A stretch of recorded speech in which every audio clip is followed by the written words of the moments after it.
For now, hindi pa. Parang hindi ko nakikita yung sarili ko na magiging pare. Kasi siguro, nung lumabas ako, nakikita ko yung relationship namin ni Lord na parang mas naging okay.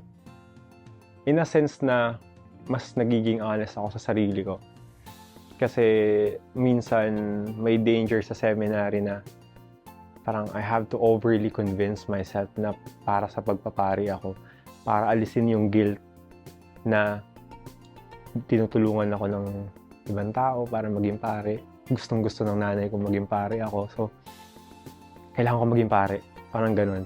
Kailangan mo laging i-over-convince yung sarili mo na dito ka lang, ito lang iisipin mo, pagpapari lang. And ngayon, parang yung relationship namin ni Lord is mas naging natural, mas naging honest. Kasi wala akong ipiplease na tao eh. Wala akong ipiplease na formators na kailangan ko i-convince yung mga formators ko na sobrang fit ko sa pagiging pare. Although, dini-discourage yun kasi nga kailangan ng total honesty sa seminary. Pero there's a danger kasi sa side ko na parang minsan nahuli ko yung sarili ko na parang ginagawa ko to para makita nila na sa pagpapari ka. Para patuloyin ka next year. Para, alam mo yun.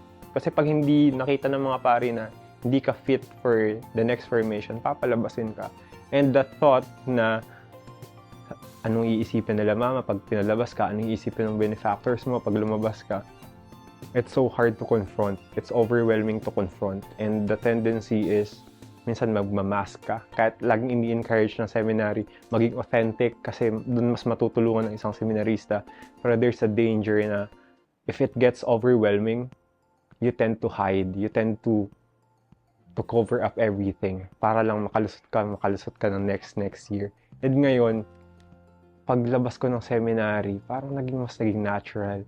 Walang namumuli sa akin. Ganon. Hindi naman yun ang ginagawa ng mga pare. Kasi minsan, ayun, kamusta ang dasal? Ang daming dasal sa seminary. Sa ayaw mo at sa hindi, may schedule ng prayer.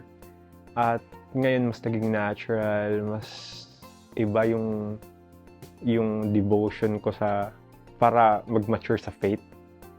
Kaya kung tatanungin mo kung may possibility bumalik, siguro hanggat di pa ako nakapag-asawa, pero as of now, kung tatanungin mo kung gusto kong bumalik or maging seminarista ulit, parang hindi. Parang medyo sobrang labo ngayon.